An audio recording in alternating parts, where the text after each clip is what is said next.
Autumn in one of the world's greatest river valleys, the gorge of the Columbia River, separating Washington state and Oregon.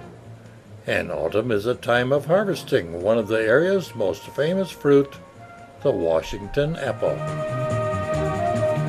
The orchards of this fruit stand in a pastoral setting of a late afternoon in the fall. Ready for picking are these luscious beauties. The trees are just heavy with them. Chances are, if the farmer catches you taking pictures of his bumper crop, a few right words of praise can bring profitable results. I was munching apples for days afterwards along the road with the good wishes of the owner of these juicy specimens. One of the more historic views of the gorge, for it was near here that the Lewis and Clark party came upon and camped on the shores of the Columbia, I would say must be considered the most scenic portion of the river's lengthy travels.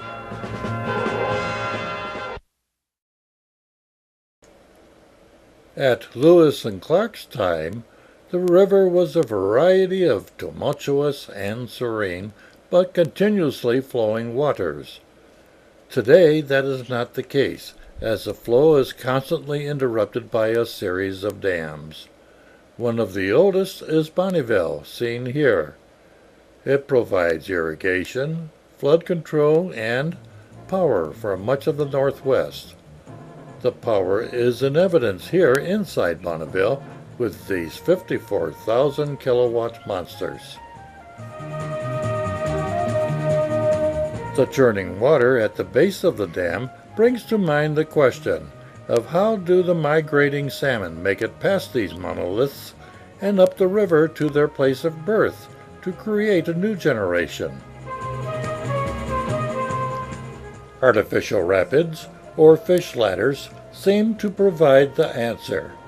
Each rung or pool is 1 foot higher than the previous, and with the regulated quantity of water flowing down, the fish are induced to swim rather than jump from one pool to the next.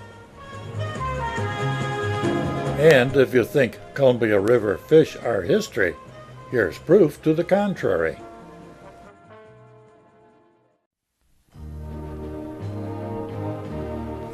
Those traveling along the gorge with its many dams still find that no work of man has matched that of nature. The river is continuously enlarged by the hundreds of streams that feed into it from the ever-white Cascade Mountains. Starvation Falls is just one example, dropping down into Starvation Creek on its way to the Columbia.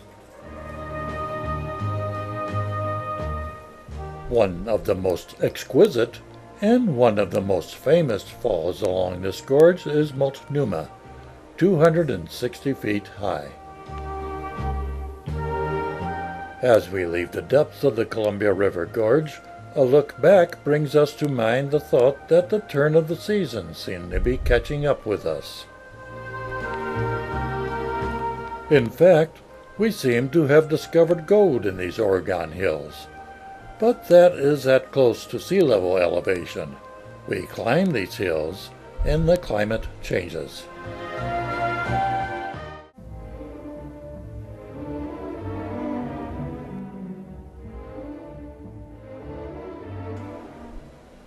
We have left autumn behind, and are experiencing the first snows of the coming winter.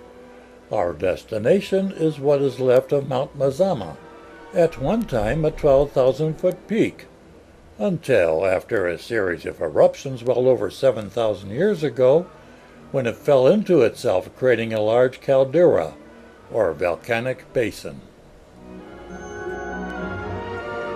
As we make the climb, we note that this is pretty snowy country.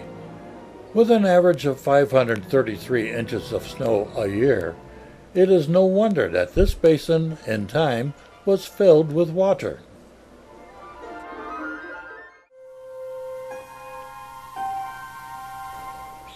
Thus, Crater Lake was born. The only source of water for the lake is the falling snows of winter and the rains of summer, and the only outlet is by evaporation.